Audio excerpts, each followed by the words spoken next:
आज से 35 दिन बाद 20 मई 2024 को झारखंड के गांडे विधानसभा में उपचुनाव होगा। आज चुनाव आयोग की प्रेस कॉन्फ्रेंस के बाद यह स्पष्ट हो गया है। इस प्रेस कॉन्फ्रेंस में मुख्य रूप से लोकसभा चुनाव की तिथियों की घोषणा हुई है, लेकिन मैं आपका ध्यान विधानसभा उपचुनाव की तरफ खींचना चाहता हूं और मैं सीधे इस सवाल से वीडियो की शुरुआत करता हूं कि क्या गांडे विधानसभा से इस बार पूर्व मुख्यमंत्री हेमंत सोरेन की पत्नी कल्पना सोरेन चुनाव लड़ने जा रही हैं। जोहार, नमस्कार, मेरा नाम है आकाश और आप देखना शुरू कर चुके हैं द फोर्थ पिलर .लाइव।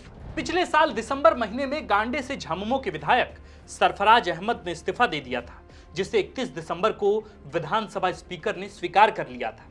आपको याद होगा, यह तब हुआ था जब तत्कालीन मुख्यमंत्री हेमंत सोरेन पर गिरफ्तारी की तलवार लटक रही थी। पूरे महकमे में यह चर्चा जोरों पर थी कि सरफराज अहमद को इस्तीफा दिलवाया गया है ताकि कल्पना सोरेन या किसी और को वहां से चुनाव लड़वाया जा सके। चर्चा यह भी थी कि कल्पना सोरेन मुख्यमंत्री पद की शपथ लेंगी। यह बात आधी अधूरी सच साबित हुई। कल्पना सोरेन मुख्यमंत्री तो नहीं बनी, लेकिन उन्होंने राजनीति में अपना कदम जरूर रखा और जिस धरती पर उन्होंने अपना पहला राजनीतिक भाषण दिया वह धरती गिरिडीह की थी, यानी गांडे की थी। वही गांडे जहां आज से 35 दिन बाद विधानसभा का उपचुनाव होना है। इस बात में कोई दो राय नहीं दर्शकों की अगर कल्पना राजनीति में आई हैं तो वे चुनाव भी लड़ेंगी और जिस सीट को उन्होंने खाली करवाया है या उनके लिए जो सीट खाली कराई गई है वे वहीं से चुनाव भी लड़ेंगी। यानी अगर हमारा आकलन और गणित गलत नहीं है तो 20 मई 2024 को कल्पना सोरेन अपना चुनावी डेब्यू करने जा रही हैं। हालांकि हमें पार्टी की घोषणा का इंतजार करना होगा, जिसके बाद यह तय हो जाएगा कि झामुमो की तरफ से वास्तव में कौन लड़ेगा गांडे का उपचुनाव। देखिए, सरफराज अहमद ने जो कुर्बानी पार्टी झामुमो के लिए दी है, उन्हें उनका फल मिल चुका है। वे पार्टी की तरफ से राज्यसभा के इकलौते उम्मीदवार बनाए गए हैं।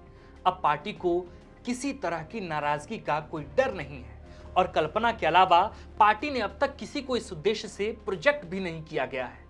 और इस बात को भी स्वीकार करना चाहिए कि कल्पना सोरेन जिस तरह अपने पति के इमोशंस को लोगों तक पहुंचा रही हैं, जिस तरह वे स्टेज पर घूम घूम कर भाषण दे रही हैं, इस परिपक्वता के साथ वे सबसे बेहतर विकल्प नजर आती हैं। अब हम गांडे विधानसभा के बारे में थोड़ा समझ बूझ लेते हैं कि आखिर कैसा रहा है यहाँ का समीकरण। गांडे एक जनरल सीट है, यानी यहाँ से किसी भी जाति या वर्ग का उम्मीदवार चुनाव लड़ सकता है। इस विधानसभा में सबसे प्रभावी संख्या आदिवासी, दलितों और मुसलमानों की है। आदिवासी यहाँ 20% से अधिक हैं, दलित 11% से अधिक और मुसलमान लगभग 27% से अधिक। यानी जातीय समीकरण यहाँ से मुस्लिम या आदिवासी प्रत्याशी की जीत की तरफ इशारा करता है। अब गांडे की जनता ने जिस सरफराज अहमद को अपना प्रतिनिधि चुना था, उन्हें पार्टी ने राज्यसभा भेज दिया है, तो वोटर भी खुश होंगे। यह खुशी वोट में तब्दील भी हो जाएगी जब सरफराज अहमद महागठबंधन प्रत्याशी के समर्थन में प्रचार प्रसार करने उतरेंगे। आदिवासी वोट झामुमो के साथ पहले से ही है, जिस कारण महागठबंधन के लिए स्थितियां आसान हो सकती हैं। अब सवाल है कि यदि कल्पना सोरेन चुनाव लड़ती हैं तो झामुमो उन्हें क्या जिम्मेदारी देती है। यह देखने वाली बात है, क्या कल्पना सोरेन दूर तक खेलने वाली मोहरे की तरफ प्रोजेक्ट की जा रही हैं। उनका सोशल मीडिया मैनेजमेंट तो कुछ ऐसा ही इशारा करता है। उनके नाम को जिस तरह झामुमो की राजनीति के केंद्र में लाया जा रहा है और उनके नाम कल्पना को कल अपना कहकर लिखा जा रहा है, यह कहना मुश्किल नहीं है कि उन्हें बड़ी जिम्मेवारी मिल सकती है। अब देखना बहुत दिलचस्प होगा। हमें यह भी समझना होगा कि हेमंत की आगे की यात्रा क्या होगी या वे कब जेल से बाहर आएंगे, यह भी कहना बहुत मुश्किल है। ऐसे में क्या हेमंत कल्पना सोरेन को सामने लाना चाह रहे हैं? ऐसा नहीं होता तो कल्पना उनसे मिलकर आने के बाद गिरिडीह में राजनीतिक रैली को क्यों संबोधित करती? जरा आप भी सोचिए।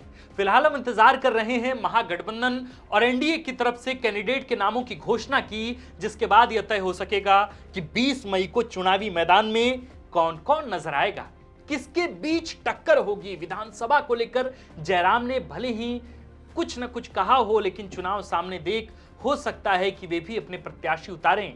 यानी इस चुनावी मौसम में गिरिडीह की जनता के लिए 2 बार मत डालने के अधिकार मिलेंगे। वो अपने लिए सांसद के साथ विधायक भी चुनेंगे।